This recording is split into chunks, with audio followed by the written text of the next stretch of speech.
अभिषेक है। मैं आप लोगों का स्वागत करता हूं अपने YouTube channel invest and grow up में। मैंने कल से अपना स्विंग ट्रेडिंग का डेली का क्लास स्टार्ट किया है। कई लोगों का ये कमेंट्स में था कि सर स्विंग ट्रेडिंग का क्लास जल्द से जल्द शुरू कीजिए, तो मैंने उन लोगों के रिक्वेस्ट को ध्यान में रखते हुए कल से मैंने क्लास शुरू किया है। उसका मैंने कल पहला वीडियो अपलोड किया है डे 1 का, आप देख सकते हैं। आप मेरे चैनल पे जाएं, वीडियो सेक्शन में, यहाँ पे आपको डे 1 का वीडियो मिलेगा। आप यहाँ देख सकते हैं ETF में स्विंग ट्रेडिंग कैसे करें, best swing trading formula day 1। मैं इसी तरह डे 1, डे 2, डे 3 करते हुए हर दिन का वीडियो डालूंगा। उसमें स्टेप बाय स्टेप बताऊंगा स्विंग ट्रेडिंग क्या है, उसकी जो भी बारीकियाँ वो मैं बताऊंगा। फिर बाद में मैं खुद कैसे कर रहा हूँ अपना पोर्टफोलियो भी दिखाऊंगा। फॉर एग्जांपल, जैसे कि मैं अगर किसी दिन कोई परचेज करूंगा तो किस लेवल पे मैंने परचेज किया वो मैं आपको यहाँ दिखाऊंगा। जब मैं सेल करूंगा वो भी मैं दिखाऊंगा, ताकि आप लोग उससे सीख सकें कि कैसे परचेज करना है, क्या उसमें पेशेंस रखना है। वो सारी चीज़ें आप धीरे धीरे सीखेंगे और समझेंगे। इसलिए कोई भी डे का वीडियो आप मिस ना करें, रेगुलरली विजिट करें मेरे चैनल को, और कंटिन्यू जो भी मैं डाल रहा हूँ काफ़ी इन्फॉर्मेटिव वीडियो डाल रहा हूँ, उसको रेगुलर विजिट करें, तब आप हर एक चीज़ को सीख पाएंगे। तो दोस्तों, आप सबसे अनुरोध है कि मेरा ये चैनल है इन्वेस्ट एंड ग्रो अप, इसको आप लोग सब्सक्राइब करें, वीडियो को देखें, लाइक करें, और जो भी क्वेरी हो कमेंट्स में करें। मैं काफ़ी एफर्ट से ये सारे जो भी इन्फॉर्मेशन है कलेक्ट करके लाता हूँ, और आप लोगों के सब्सक्राइब और कमेंट्स से और लाइक से मुझे काफ़ी सपोर्ट मिलता है। आप लोग सपोर्ट करें ताकि मैं और भी इन्फॉर्मेटिव वीडियो आप लोगों के लिए ला सकूं। तो चलिए दोस्तों, आप लोगों से एक और रिक्वेस्ट है कि जो भी मैं बताता हूं पहले उस चीज़ को आप लोग समझें, सीखें। ऐसा नहीं कि आधे अधूरे ज्ञान को लेकर कभी ट्रेडिंग के लिए मत जाएं। ये मेरा एक रिक्वेस्ट है आप लोगों से। पूरी जानकारी लें, समझें, फिर ट्रेड करें, या जो भी आपको करना हो वो आप पहले पूरी जानकारी ले लें फिर करें तो ज़्यादा बेहतर होगा। तो चलिए दोस्तों, आज का टॉपिक हम लोग शुरू करते हैं। मैंने अपने और कल मैंने एक और वीडियो अपलोड किया था पैनी स्टॉक, पैनी ETF करके। पैनी स्टॉक में कह देता हूँ, पैनी ETF करके। ये देखिए, ये पैनी ETF, इसलिए मैंने इसका नाम पैनी ETF रखा है। पैनी स्टॉक होते हैं बट पैनी ETF नाम कुछ नहीं होता, बट मैंने वो पैनी स्टॉक करके मैंने इसका नाम पैनी ETF रखा है। क्यों? क्योंकि जिस तरह से पैनी स्टॉक्स छोटे छोटे होते हैं, 10 रुपये के, 12 रुपये के, 2 रुपये, 5 रुपये के, उसी तरह ये ETF है। बट उन दोनों में काफ़ी अंतर है, धरती आसमान का अंतर है। वो रिस्की होते हैं, ये रिस्की नहीं है, सिर्फ प्राइस छोटा है। और एक छोटे छोटे प्राइस से आप कितने सारे स्टॉक में इन्वेस्ट कर सकते हैं। अगर मैं 10 रुपये या 20 रुपये का कोई ETF ले लेता हूँ, जो मैंने इस लिस्ट में बताया है, इस वीडियो को आप ज़रूर देखें, उससे आप 50 कंपनी में, 100 कंपनी में इन्वेस्ट कर सकते हैं। तो आपको भी लगेगा कि मेरा 20 रुपये इतनी सारी कंपनी में इन्वेस्ट हो गया, तो काफ़ी डाइवर्सिफाई पोर्टफोलियो रहता है और रिस्क बहुत कम हो जाता है। तो इस चीज़ को समझें, इसलिए मैंने ये वीडियो बनाया था। आज मैं स्विंग ट्रेडिंग का डे 2 कराऊंगा, कि उसमें मैं बताने जाऊंगा आप लोगों को कि मैंने एक चीज़ बताया था कल के क्लास में, जब आप देखेंगे वीडियो में, कि अल्टरनेट पोर्टफोलियो क्या है। जैसे कि मैंने एक पोर्टफोलियो क्रिएट किया, मैं एक सबसे शुरू में स्टार्टिंग में ही बताया था, एक कंजर्वेटिव पोर्टफोलियो बताया था, जिसमें कि ऐसे ETF को रखा था, 5 ETF को, जिसमें कि रिस्क बहुत ही कम होता है। थोड़ा रिटर्न कम है बट रिस्क भी बहुत कम है। जो चाहते हैं, जो ऐसे इन्वेस्टर जो चाहते हैं कि रिस्क भी ना मिले ETF में भी, जैसे कि Nifty 20, bank 20, IT 20, gold 20 and silver 20, मैंने 5 बताए थे। अब उन ETF का भी अल्टरनेटिव वर्जन हम क्यों रखते हैं, क्या ज़रूरत पड़ती है मुझे अल्टरनेटिव पोर्टफोलियो। मीनिंग हुआ कि जैसे कि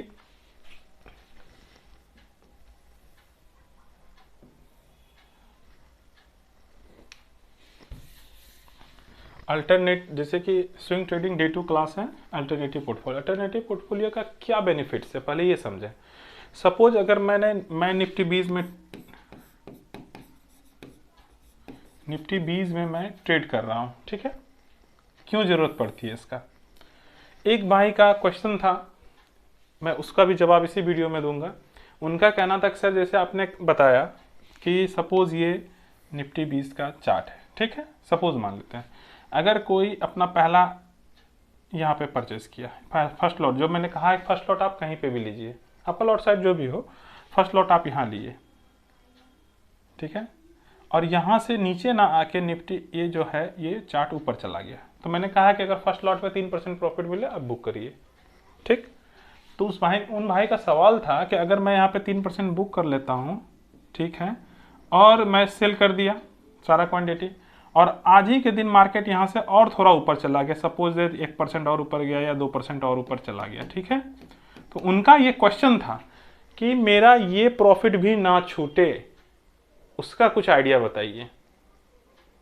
ये बहुत सुंदर सवाल किया उन्होंने। इससे लगा कि मुझे खुशी हुई उनका सवाल सुन के कि वो ETF में इंटरेस्टेड ले हैं और काफ़ी बारीकी से वीडियो को देख रहे हैं, तभी उनका ये सवाल आ रहा है। सवाल से पता चलता है वो काफ़ी बारीकी से वीडियो को देख रहे हैं, तो खुशी हुई जान के।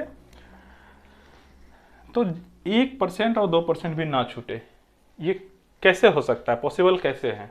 तो इस अल्टरनेटिव पोर्टफोलियो के माध्यम से पॉसिबल है, वो भी नहीं छूटेगा। कैसे, वो मैं बताता हूँ। निफ्टी 20 ये निप्पॉन इंडिया का है। आप लोगों को मैंने इसका पोर्टफोलियो दिखाया है कि ये निप्पॉन इंडिया का है। तो मैंने कहा था कि निप्पॉन इंडिया का ही ETF नहीं है निफ्टी 50 में इन्वेस्ट करने के लिए, बहुत सारी कंपनियां हैं।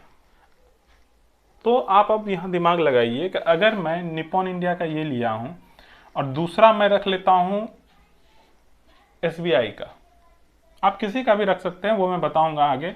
चूज भी करना है तो अच्छे ढंग से चूज करना, कैसे ढूंढना है ETF को, वो सब सारे धीरे धीरे मैं सारी वीडियो में बताऊंगा। मैं यहाँ पे एक सेट FNIF 50 ये SBI का एक ETF है। ये भी निफ्टी 50 का ही ETF, निफ्टी 50 में ही जैसा ये रिटर्न देगा सेम ये भी रिटर्न देगा। तो अल्टरनेट पोर्टफोलियो जब हम बनाएंगे तो एक पोर्टफोलियो यहाँ एक मैं बनाऊंगा रेगुलर पोर्टफोलियो, जो मतलब एक मैं नाम दे रहा हूँ, सपोज दैट मैं रेगुलर एक लिख देता हूँ। इसमें मान लीजिए कि कोई यहाँ पे निफ्टी 20 रख देता है, ठीक है, निफ्टी 20 रख दिया अपने इस पोर्टफोलियो में। एक यहाँ अल्टरनेट करके बना लेंगे, अल्टरनेट एक पोर्टफोलियो है, आप कुछ भी नाम दे दीजिएगा, मैं एक एग्जांपल दे रहा हूँ। यहाँ पे मैं सेट निफ्टी को रखूंगा, ठीक है, सेट FNIF 50 ये उनका पूरा नाम है।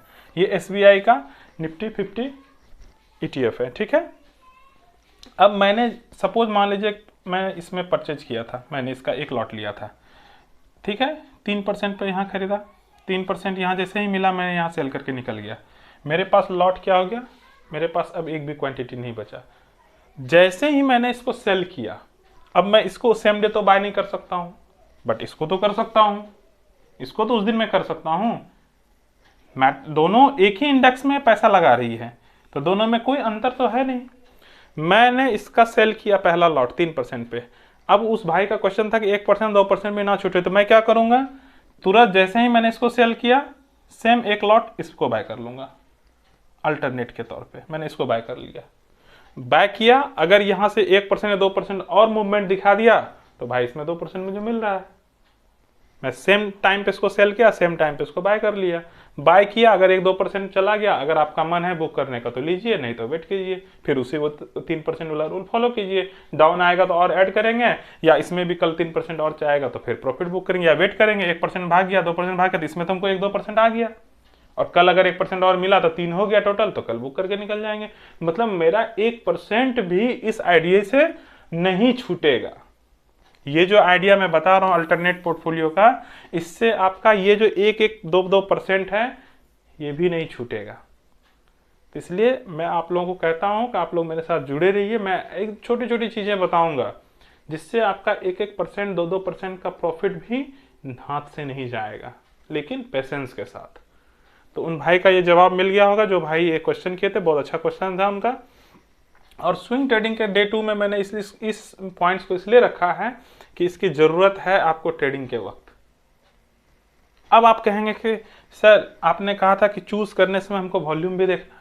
बिल्कुल देखना है, वॉल्यूम जरूर देखना है। क्या इसका वॉल्यूम है? तो चलिए हम लोग चेक कर लेते हैं कि इसका वॉल्यूम वाकई है या नहीं है। तो हम लोग चलेंगे NSE के साइट पे सबसे पहले, और आप लोग इस चीज को देखेंगे जरूर गौर से कि मैं कैसे चेक करता हूं। ये आपको सीखना है और आपको देखना है, और NSE के साइट पर और क्या क्या भी चेक करना है वो भी आपको मैं बताऊंगा। आप देखते रहें। NSE के मैं साइट पे जाता हूँ, ठीक है।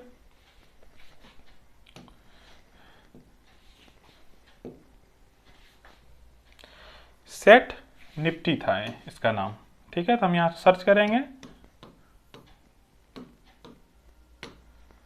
सेट निफ्टी का सर्च किया मैंने,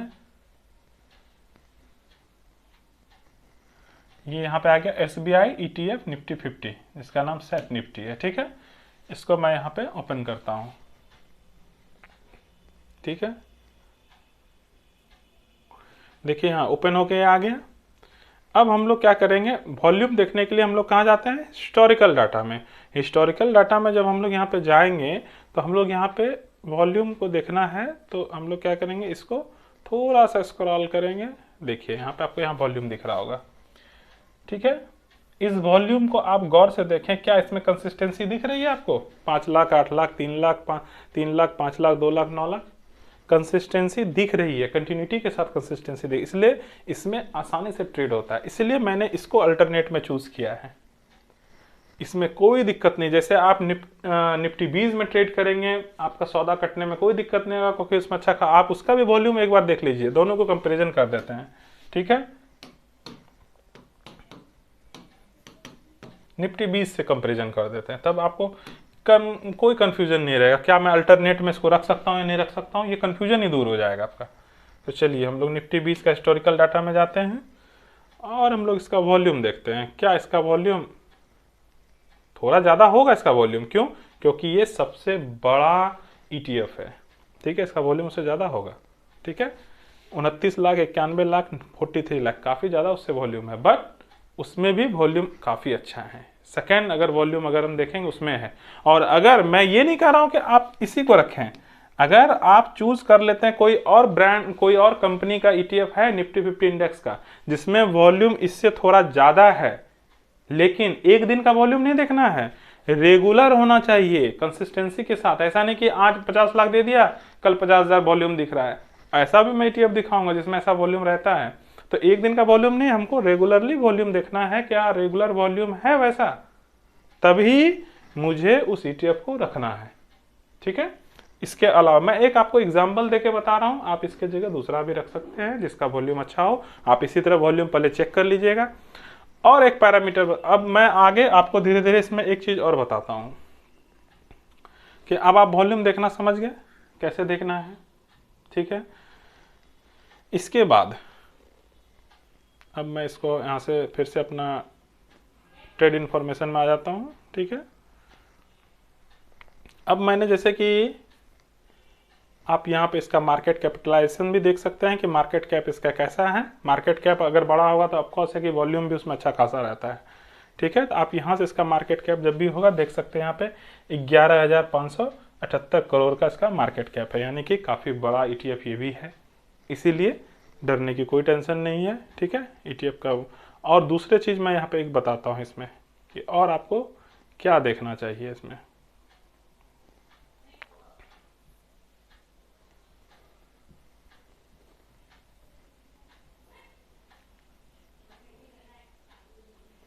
सेकंड में और आपको क्या देखना है इन्वेस्ट करने से पहले, सपोज जैसे कि एक और मैं बारीकी बता रहा हूँ, इसके बाद मैं उसका लिए एक और डे 3 का जब क्लास लूंगा तो उसमें मैं और चीज़ें बताऊंगा इसके बारे में। अब आप अल्टरनेट पोर्टफोलियो पहले तो समझ गए, ठीक है, कि अल्टरनेट पोर्टफोलियो में हमको क्यों रखना है।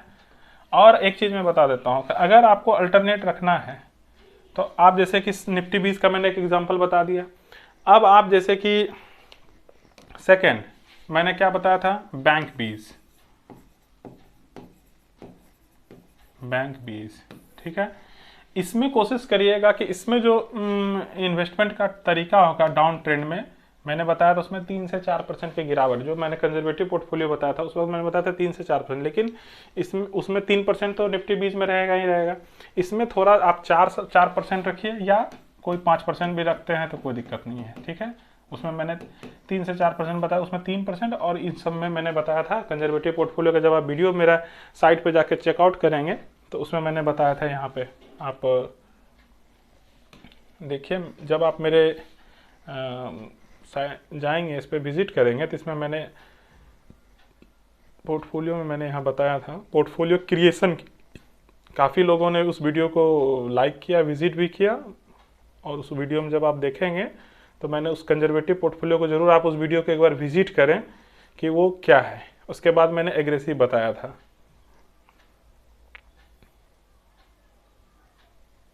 देखिए ये है ETF का पोर्टफोलियो कैसे बनाएं, ठीक है। तो ये काफ़ी अच्छा वीडियो था, इसी में मैंने कंजर्वेटिव पोर्टफोलियो के बारे में बताया था, ठीक है। आप इसको जरा से एक बार विजिट करें तो समझ में आ जाएगा। तो जैसे बैंक बीज है, ठीक है, बैंक बीज में मैंने बताया था वहाँ पे 4%, कई लोग 4 से 5% रखते हैं, तो 5% भी रखिए, अच्छी बात है। क्यों इसमें मैं 5% कहता हूँ, 4 से 5%, 5%, इसलिए कहता हूँ क्योंकि ये एक सेक्टोरियल इंडेक्स है। सेक्टोरियल इंडेक्स में जो आप नॉर्मल इंडेक्स देख रहे हैं निफ्टी 50, क्योंकि उसमें काफ़ी सारे सेक्टर के स्टॉक, इसलिए उसमें गिरावट कम होती है इसके मुकाबले। जैसे कि इसके बाद मैंने बताया था दूसरा IT बीज, ये भी एक सेक्टोरियल स्टॉक, ये IT सेक्टर से बिलोंग करता है, ये बैंक से बिलोंग करता है, ठीक है। तो इन सब में गिरावट थोड़ी ज़्यादा होती है, तो इस समय आप कोशिश कीजिएगा 4 से 5% वाला ये रूल अपनाने का, 4 या 5%। और ये स्ट्रेटेजी मैं बताता हूँ, ये आप अपने से डेवलप कर सकते हैं। अगर आपको लगेगा नहीं मैं 4 ही पे खुश हूँ, मैं 3 पे ही खुश हूँ, तो अच्छी बात है, आप अपने स्ट्रेटेजी खुद डेवलप कीजिए। ये तो मैं सिर्फ एग्जाम्पल के लिए बता रहा हूँ, ठीक है। इसके बाद मैंने एक बताया था उसमें गोल्ड, और एक बताया था सिल्वर, ठीक है। सिल्वर में भी मैंने कहा था कि 4 से 5% वाला ही रूल अपनाइए, ठीक है, क्योंकि इसमें थोड़ी गिरावट ज़्यादा होती है, थोड़ा वोलेटाइल ज़्यादा है। गोल्ड में 3% पे चलिए, ठीक है। ये सब मैंने बताया था इस वीडियो को आप गौर से देखिएगा, उसमें और भी डिटेल्स हैं, थोड़ा उसको देखिए तो ज़्यादा समझ में आएगा, ठीक है। आप इन सभी का जो कंजर्वेटिव पोर्टफोलियो में अगर आप इन सभी का ट्रेड लेंगे, इन सभी पे, एक तो मैंने निफ्टी बीज बता दिया आपको पहले ही, इन सब का अल्टरनेटिव है, ठीक है। जैसे कि बैंक बीज, ठीक है, IT बीज का ITI ETF है, इसका है बैंक I ETF, ठीक है, बैंक I ETF। आप इन सभी को अब चेकआउट करेंगे, ITI ETF, ये सब मैंने चूज किया है। आप इन सब का अगर वॉल्यूम देखेंगे, मैं बारी बारी से दिखाऊंगा तो शायद वीडियो लंबा होगा, आप इन सब को चेकआउट कर लीजिएगा कि बैंक I ETF, ठीक है, बैंक I ETF। ये सारे अल्टरनेटिव पोर्टफोलियो को मैं बता रहा हूँ, ये स्विंग ट्रेडिंग के क्लास में मैं बता रहा हूँ, ये स्विंग ट्रेडिंग का Day 2 क्लास है, उसी में मैं इस चीज़ को बता रहा हूँ कि अल्टरनेटिव पोर्टफोलियो क्यों बनाना चाहिए। तो अब आप समझ गए थे क्यों, किस मकसद से मैंने कहा था क्यों बनाना चाहिए, ये तो आपको समझ में आ गया। अब मैं दूसरा पॉइंट ये बताता हूँ, अल्टरनेटिव पोर्टफोलियो में ETF चूज कर लेते हैं, कैसे कर लेते हैं चूज। इसके बदले जैसे दोनों सेम है, ये भी दोनों सेम है, दोनों दो अलग अलग कंपनी का ETF है, इसीलिए दोनों का पोर्टफोलियो। गोल्ड सिल्वर का, अब अगर आप पूछेंगे कि सर गोल्ड सिल्वर का क्या करें, मैं इसको थोड़ा साइड कर, जैसे कि गोल्ड सिल्वर का अगर आप पूछेंगे तो मैंने सिल्वर के लिए एक कल अपने पैनी स्टॉक, मैंने कल एक पैनी ETF बताया था एक वीडियो में, उसमें मैंने टाटा सिल्वर के बारे में बताया था। आप उसको भी यहाँ पे परचेज, उसमें भी अच्छा खासा वॉल्यूम होता है, आप उसको भी कंसीडर कर सकते हैं, छोटा भी है, 8-9 रुपए का है मात्र, तो आप उसको भी अल्टरनेटिव में TAT सिल्वर करके वो एक ETF है, आप इसको भी इसके अल्टरनेटिव में। और गोल्ड का भी मैं बताता हूँ, जैसे कि ये गोल्ड है तो एक टाटा का भी गोल्ड है, ठीक है, गोल्ड भी टाटा गोल्ड करके है। अगर आप देखना चाहते हैं और सारी बातों को कि कैसे हम लोग ETF को चूज करें, एक क्वेश्चन आपके मन में आ रहा होगा, क्वेश्चन ये आ रहा होगा कि जैसे सर आप लोग अल्टरनेटिव बता दिए, इसका ये है, इसका ये है, और भी मैं इसका भी बता देता हूँ, ध्यान से उतर रहा है।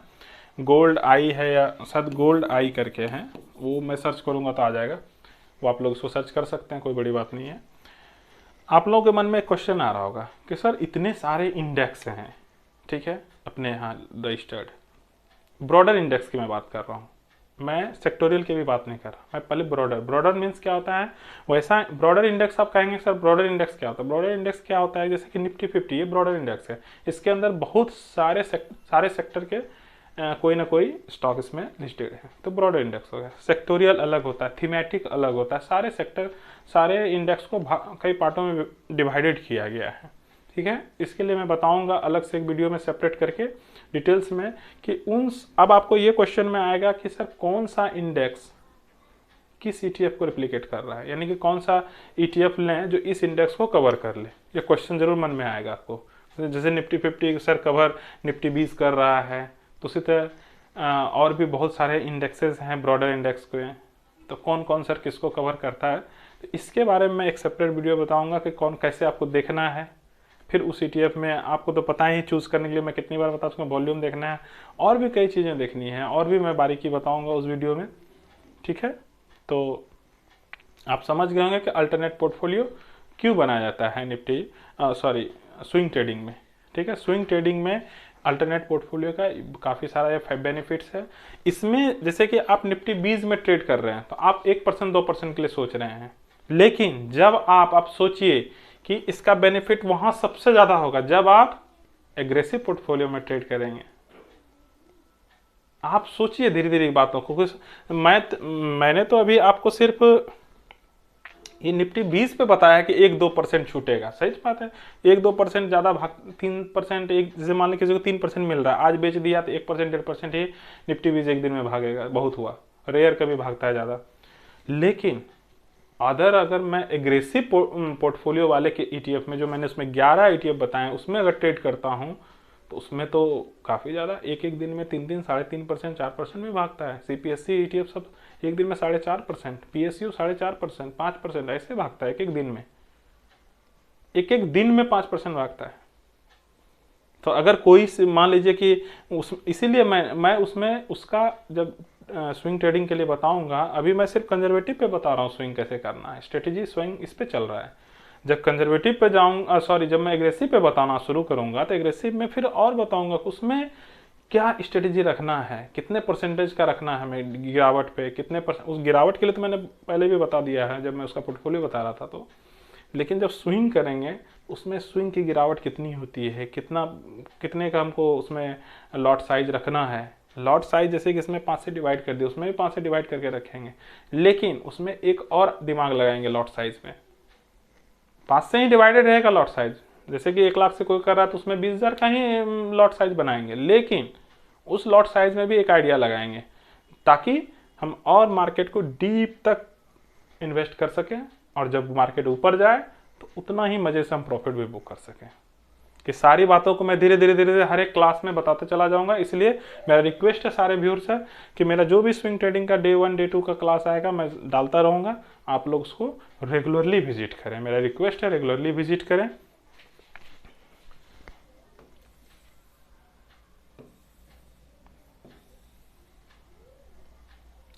साथ ही सभी जो भी व्यूअर्स हैं मेरे, मैं उन सबसे रिक्वेस्ट करता हूं कि आप जो मेरे चैनल है इस पे जो भी मैं वीडियो डाला हूं उसको विजिट कीजिए, और मेरे जो चैनल है इन्वेस्ट एंड ग्रो अप इसको सब्सक्राइब कीजिए।